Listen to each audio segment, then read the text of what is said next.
शिक्षा के अंदर जो लिप्त था, इंजीनियर, डॉक्टर, वकील, समाज का अग्रिम श्रेणी का तबका अपनी पढ़ाई लिखाई को छोड़कर, अपने कैरियर को छोड़कर गांधी जी के आंदोलन में देश की आजादी के लिए लग गया। लोहिया भी जर्मनी से पीएचडी करके आए और गांधी जी के उस आंदोलन में शरीक हो गए। तमाम उम्र लोहिया, और जब तक विशेष रूप से आजादी नहीं मिली, आजादी के आंदोलन में गांधी जी के नेतृत्व में लोहिया लगे रहे। अनेकों बार जेल गए, अनेकों यातनाएं उन्होंने सही, और कांग्रेस में रहते हुए, क्योंकि कांग्रेस एक प्रकार का आंदोलन था, हर तरह के विचार वाले लोग जो देश की आजादी चाहते थे, जो ब्रिटिश साम्राज्यवाद को यहां से निकालना चाहते थे, उसमें शामिल थे। साम्यवादी विचारधारा के लोग भी यहां पर थे। उस समय हमारे पुरखों ने, आचार्य नरेंद्र, डॉक्टर लोहिया, जयप्रकाश नारायण, अच्युत पटवर्धन, मीनू मसानी,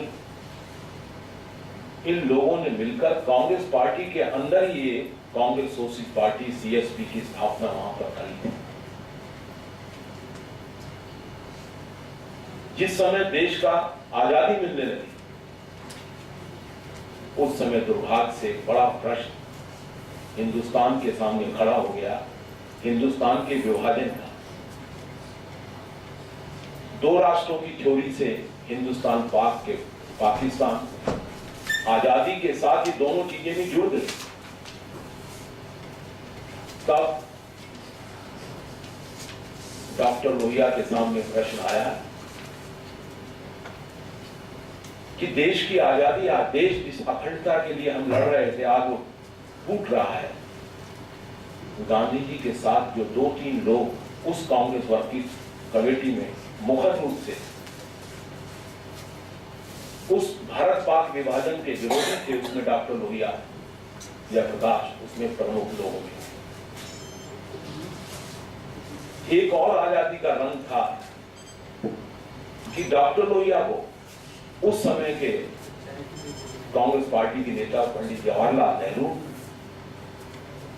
बहुत अपना सखा मानते थे, और कांग्रेस की वर्किंग कमेटी के, कांग्रेस की जो अपनी पार्टी कांग्रेस जमाने में होती थी, उसके अंदर नेहरू ने उनको विदेश विभाग का संयोजक बनाया। डॉक्टर लोहिया ने भारत पाक विभाजन को, उसका विरोध किया। उन्होंने कहा हमें स्वीकार नहीं है। यहीं से नेहरू और लोहिया का अलगाव या विरोध शुरू हुआ। फिर भी देश आजाद हो गया, देश हिंदुस्तान 2 पार्टों में बंट गया। अब उसके बाद प्रश्न था कि नई सरकार का गठन, लोकतांत्रिक मूल्यों का, भारत में जो डेमोक्रेटिक एक लोकतंत्र के ऊपर आधारित नई सरकार की रचना होनी थी, उसमें जवाहरलाल नेहरू निर्विवाद रूप से देश के सर्वोच्च नेता थे। उनकी हार्दिक इच्छा थी कि जयप्रकाश और लोहिया मेरे पहले मंत्रिमंडल में शामिल हो। अब यहां से लोहिया का दूसरा रूप हमारे सामने इतिहास में प्रस्तुत होता है। लोहिया का मानना था कि अगर दलीय पद्धति के अंदर हमको विश्वास करना है, उसको जिंदा रखना है, लोकतंत्र को अगर लोकतंत्र पर आधारित गणतंत्र के ऊपर आधारित अगर हमें समाज रचना पर अपनी नई सरकार का गठन करना है, तो जितना सरकार का होना जरूरी है, उतना ही आवश्यक विपक्ष का होना भी जरूरी है। अगर विपक्ष नहीं होगा तो लोकतंत्र जो है वो भीड़ तंत्र में परिवर्तित हो जाएगा। उस समय देश हिलोरे ले रहा था, चारों तरफ कांग्रेस पार्टी का साम्राज्य। कांग्रेस पार्टी के विशाल बहुमत के सामने को दूसरा विपक्षी दल, अपोजिशन पार्टी ठहर नहीं सकती। तब लोहिया ने दूसरा मार्ग चुना। चाहते तो मंत्रिमंडल में शामिल हो सकते थे, सत्ता के सुख में, उसमें दौड़ में शामिल हो सकते थे, पर इन्होंने कहा नहीं, हमें लोकतंत्र मजबूत करना है। दलीय पद्धति के अंदर सरकार के ऊपर नकेल डालनी है, निरंकुश सरकार ना हो जाए, इसके लिए लोकतंत्र को मजबूत करने के लिए विपक्षी दल को आलोचना के लिए भी उसकी भी तैयारी करनी है। इसी विचार को, इसी मुद्दे को दृष्टिगत रखते हुए उन्होंने समाजवादी दल की स्थापना अन्य हमारे ग्रुपों के साथ हिंदुस्तान में, आजाद हिंदुस्तान के अंदर उसकी कर दी। जब दल अलग बन गया तो अब स्पष्ट नीतियों का सवाल लोहिया के सामने था। डॉक्टर लोहिया ने भारतीय परंपराओं, भारतीय परिस्थिति, संस्कृति, यहां के संसाधन, सामाजिक जटिलताओं, आर्थिक विविधता और वर्ण पर आधारित जो जातिगत व्यवस्था थी, इस सब को दृष्टिगत रखकर डॉक्टर लोहिया ने मार्क्सवाद और पूंजीवाद दोनों से अलग हटकर जिस सामाजिक दर्शन की, जो समाजवादी वैचारिक एक दर्शन समाजवाद का उपस्थित किया, वह गांधी जी की नीतियों, गांधी जी की विचारधारा पर आश्रित शुद्ध देशज समाजवाद की प्रस्तावना लोहिया ने हिंदुस्तान में की। लोहिया के समाजवाद में समता और संपन्नता और उसके साथ जो आवश्यक तत्व भारतीय परिस्थितियों में था, वो था बोली की आजादी, और उसका आधार जो था वो था अहिंसा। इन मूल्यों पर आधारित लोहिया ने अपने वैचारिक दर्शन को खड़ा किया। लोहिया के उस विचार दर्शन पर आधारित भारतीय समाजवादी पार्टी के इतिहास को अगर आप देखेंगे तो 1952 के चुनाव में जो मुख्य विपक्षी दल था, लगभग 10.25% के तकरीबन वोट था समाजवादियों को मिला। उसमें मुख्य विपक्षी दल की भूमिका समाजवादी थी। दूसरा 57 का चुनाव हुआ, 57 के चुनाव में भी मुख्य विपक्षी दल समाजवादी। उसके बाद 62 का चुनाव हुआ जिसमें विभक्त दल हो गया था। दोनों दलों की अगर वोटों के प्रतिशत को भी हम मानाएं तो वो भी, उसमें भी नंबर 1 विपक्षी दल के अंदर अभी तक समाजवादियों की भूमिका है। लोहिया ने हिंदुस्तान में जो अपना वैचारिक सामाजिक दर्शन उपस्थित किया, आज है हमारा गोष्ठी का विषय भविष्य का सपना। कौन सा ऐसा विषय है जिस पर लोहिया ने साफ रूप से, बिना शब्द जाल के, बिना आंकड़ों की बाजी के, साफ साफ दृष्टि से उस वक्त पहचान कर ना दिया हो जो आज सबसे बड़ा ज्वलंत आज रूप ना बना। आज पूरी दुनिया में सबसे बड़ा आर्थिक सवालों से हटके पर्यावरण का सवाल सबसे बड़ा सवाल पूरे विश्व के सामने बन के खड़ा है। लोहिया ने उस जमाने में कहा था नदियां साफ हो। उस समय का बुद्धिजीवी भी वर्ग हंसता था कि क्या नदियां साफ करो, ये क्या। नदी का सीधा संबंध आम आदमी की जिंदगी के साथ हुआ है। पीने के पानी और पर्यावरण की सुरक्षा, ग्रामीण जल साधन, हमारी खेती, क्या कुछ नदी पर आश्रित नहीं। उस समय लोहिया ने कहा, पर्यावरण के लिए कहा नदियां साफ हो। लोहिया का वैचारिक दर्शन में हमारे रघु भाई हैं और साथी लोग हैं जो कि समाजवादी लोग सब उस विचार दर्शन को जानते हैं। एक एक तथ्य तफसील से आपको बताएंगे। लोहिया ने अपनी बातों को जितना आम आदमी की जबान में सीधे सीधे हल्के साधारण आदमी समझ सके, उसकी कुछ नजीर मैं आपके सामने रखना चाहता हूं। लोहिया ने आज का सबसे बड़ा जो विमर्श है, जो नया लिटरेरी टर्म निकली है, दलित और स्त्री विमर्श, आज समाज के सबसे करंट टॉपिक में आज के विचारों का सबसे बड़ा वैचारिक मंथन इन दो सवालों पर, पर्यावरण पर, तीन सवालों पर हो रहा है। हिंदू मुस्लिम पहचान पे भी हो रहा है, आइडेंटिटी। उस पे भी सही कहा कि जब बताया, उस पे भी सही कहा। अब स्त्री विमर्श, लोहिया से बड़ा स्त्री विमर्श को, उस प्रश्न को पहचानने वाला गांधी जी के बाद भारत हिंदुस्तान के इतिहास में कौन हुआ? लोहिया ने सूत्र के अंदर बताया, पहला तो क्या था, सोशलिस्टों ने बांधी गांठ पिछड़े पावे 100 में 60। उस 100 के 60 में कौन थे? जिसका जिक्र विजय भाई ने किया, हमारे अकलियत, नारी और उसके बाद पिछड़े दलित। ये जो सारे प्रश्न थे, जिसकी जितनी संख्या है उसके हिसाब से उसके हिस्से मिले। ये उस जमाने में 50 के दशक में लोहिया ने इस चीज को रख दिया था। नारी की स्वतंत्रता, डॉक्टर लोहिया ने कहा, उस जमाने में नारा था हमारा समाजवादियों का, हिंदुस्तान की प्रतीक नारी सावित्री नहीं द्रौपदी है।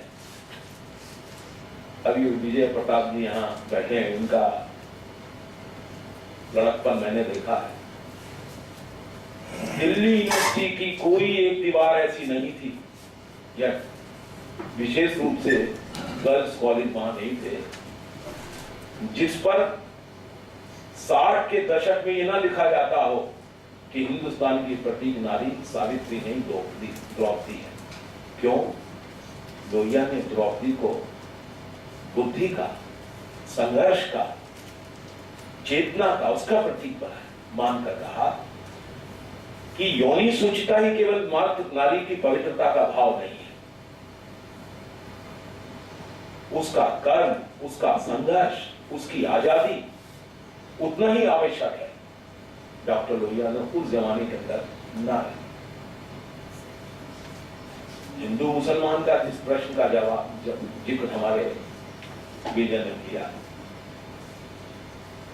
इतिहास की दृष्टि को उस हिंदू मुसलमान से समझने का लोहिया से बढ़िया दर्शन आम आदमी के लिए कौन दे सकता? लोहिया ने सीख दी, हर मुस्लिम ये इतिहास के तथ्य को जाने कि गजनी, गोरी, बाबर विदेशी हमलावर थे, और हर हिंदू इस बात को याद रखे, रजिया, रहीम, शेरशाह हमारे पुरखे थे।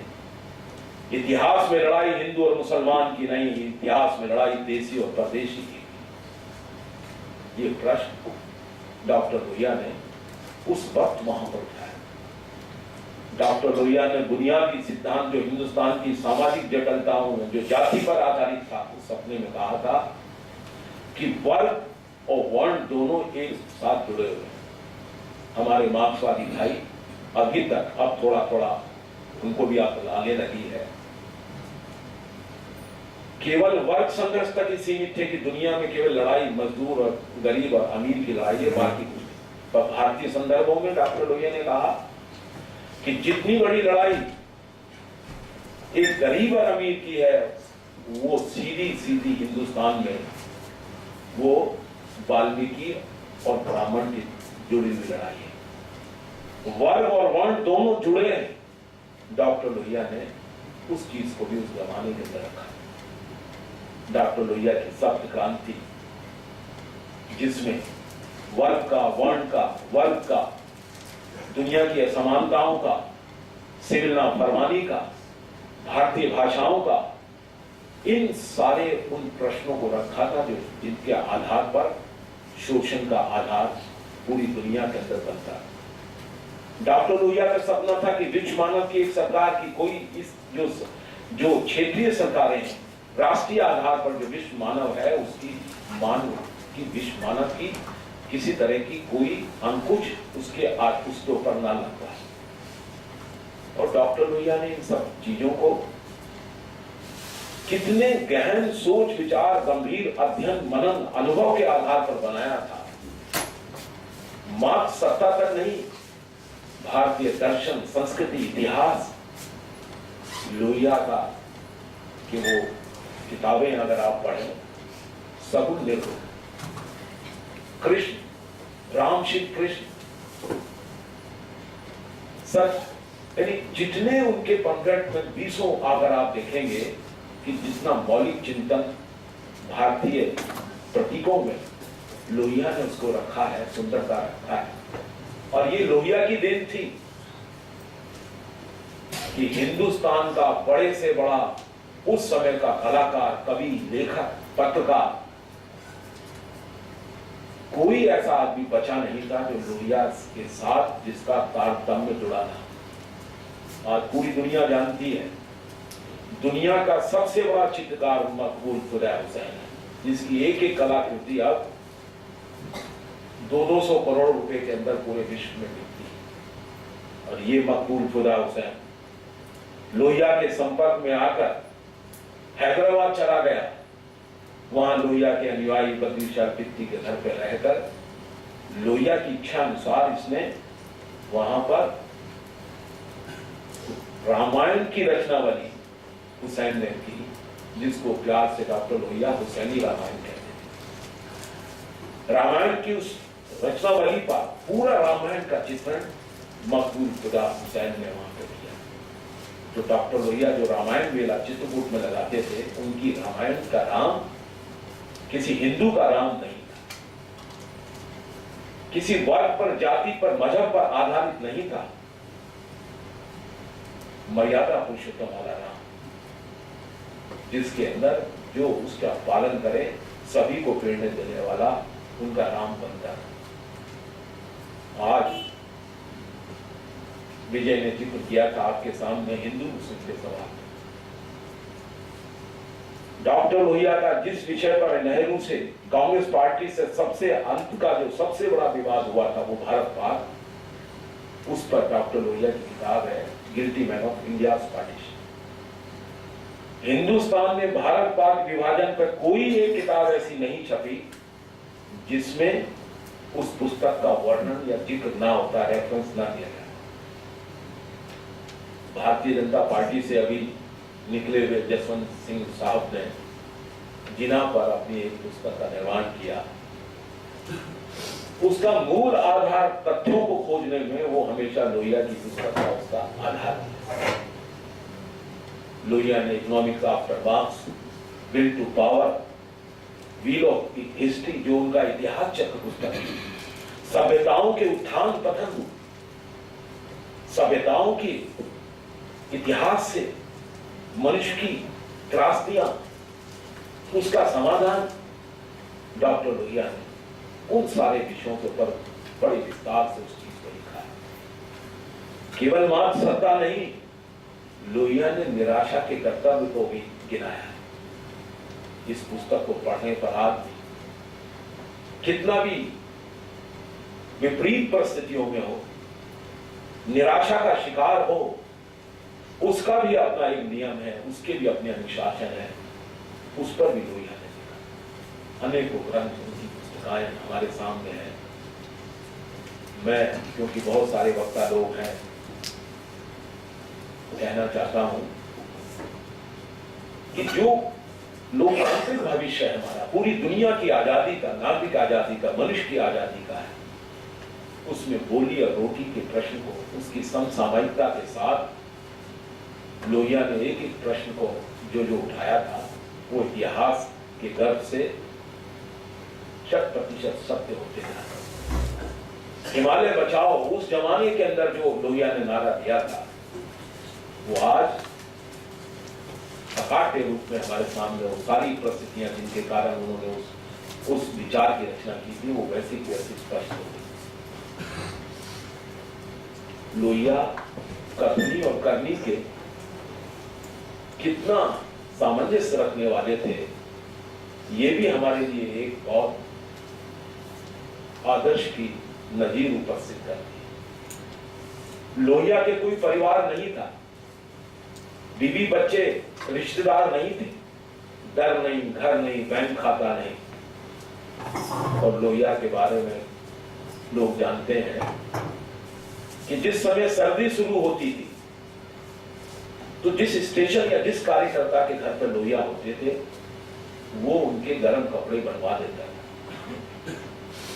और जब सर्दी खत्म होने लगती थी, गर्मी शुरू हो जाती थी, तब जिस कार्यकर्ता या जिस गांव कस्बे में लोहिया होते थे वहां के कार्यकर्ता के पास वो कपड़े रह जाते थे, वो उसको अपनी धाती मानकर जिंदगी भर उसको एक उनकी याद मानकर उसको सहेज कर अपने पास रखता था। ऐसा फकीर भारतीय इतिहास में जो चाहता तो सब कुछ पा सकता था, मगर सब कुछ होने के बावजूद जिसने उस मार्ग को चुना जहां केवल यातना थी, अपमान था, तिरस्कार था, मगर उसके बावजूद भी जो आम आदमी, साधारण आदमी, गरीब आदमी, गांव का आदमी, दलित, पिछड़ा, आदिवासी, उनकी जुबान बनकर लोहिया अंत तक लड़ते रहे। मुझे इस बात का फख्र है कि मुझे उनका थोड़ा बहुत सानिध्य मिला। मैंने उनकी अनेक सभाओं को उसमें शिरकत की। मुझे उनके साथ दिल्ली की जेल में रहने का भी अवसर मिला। मुझे ये सभा की आज तक याद है कि जब डॉक्टर लोहिया उपचुनाव जीत के आए तो दिल्ली के गांधी ग्राउंड के अंदर मीटिंग हुई। हम जो छोटे बालक थे उसमें आचार्य कृपलानी भी जीत के आए थे, मीनू मसानी भी जीत के आए थे। मीनू मसानी तो सभा में नहीं आए, आचार्य कृपलानी आए। तो लोहिया ने उस सभा में कहा था, उससे पहले आचार्य जी ने बात करते कहा, अब ये लड़का रामन और इस तरह आचार्य दादा बात करते थे, रामन ये तो नौजवान लोग हैं एक तरह से, उस जमाने में उनकी भाषा में, ये तो जोर से बोलेगा उधर अल्लाह, हमारा आवाज कौन सुनता है उधर बोलता है, ऐसे ही दादा पुरानी भाषण करते थे। तो उसके प्रत्युत्तर में जो डॉक्टर लोहिया ने कहा था, मैं तबीयत से हुल्लड़ मचाने वाला आदमी नहीं, ना जोर से बोलने का आदि, मगर जिन लोगों ने मुझको चुनकर भेजा है, क्या मैं उनकी बात को लोकसभा में, संसद में कहूं? अगर वो ना सुने तो फिर मैं जोर से बोलूं ना, जोर से कहूंगा ना। फिर जिन्होंने चुन के भेजा है वो मेरे सामने है, उस बात को तो मैं रखूंगा ही। तबीयत नहीं है मेरी किसी अनुशासन को तोड़ने की। कहने का भाव उस एक वाक्य से उन्होंने स्पष्ट किया कि संसद सदस्य जिस लोगों ने भेजा है, जिस जुबान के आधार पर भेजा है, जिन भावनाओं से भेजा है, जिन सवालों पर भेजा है, उसका अगर प्रतीक बनकर, आईना बनकर वहां पर उसका रूप या क्रियान्वित नहीं करता, आज के जनप्रतिनिधि की सबसे बड़ी दिक्कत यह है, सपना ही हट गया है। आज सपना वैभव का, ऐश्वर्य का, सत्ता का, धन का, उसका एक आदर्श, नकली आदर्श हमारे समाज के अंदर खड़ा किया गया। साथियों, मैं कहना चाहता हूं, लोहिया के इस वैचारिक दर्शन की सुख का, उसकी आंच का किसी ने एक कण भी अगर अनुभव किया है तो बड़े से बड़े साम्राज्य का सुख उसके सामने तुच्छ है। आदमी जब समाज की समता के साथ, स्वतंत्रता के साथ, दूसरों के साथ सामूहिक रूप से आजादी से जीता सुख पाता है, उस सुख की कल्पना के साथ, इस सपने के साथ कि चाहे कोई मेरे साथ खड़ा है या नहीं खड़ा है, चाहे मैं अकेला हूं या मेरे साथ बड़ा समाज खड़ा है, कोई मेरी बात सुनता है नहीं सुनता, लोहिया ने अपनी बात का अंत लोहिया की एक बात से करूंगा। लोहिया ने लिखा है एक जगह कि हिंदुस्तान की एक बुरी आदत है कि जिंदा रहते हुए मान सिंह की और मरने के बाद महाराणा प्रताप की पूजा हिंदुस्तान में की जाती है। तो लोहिया ने उसी संदर्भ में कहा, लोग मेरी बात सुनेंगे जरूर, मगर शायद मेरे मरने के बाद। आज वो सत्य जो बात लोहिया ने कही थी, उनके 100वीं पुण्यतिथि के बाद हम कह सकते हैं कि देश में आज सिवा लोहिया को छोड़कर कोई वैचारिक दर्शन स्पष्ट रूप से, जिसमें आर्थिक सामाजिक किसी भी तरह का दर्शन, ऐसा दूसरा दर्शन नहीं है जिसकी स्पष्ट रेखाएं, सिद्धांत, मार्ग वहां पर प्रशस्त होता हो। लोहिया का विचार, उनका दर्शन हमेशा हमेशा के लिए भारतीय समाज के लिए यहाँ का प्रासंगिक रहेगा। इसी आशा विश्वास के साथ आप सब लोगों का धन्यवाद करते हुए कि आप लोगों ने बड़े ध्यान से मेरी बात को सुना, मैं अपनी बात को समाप्त करता हूं।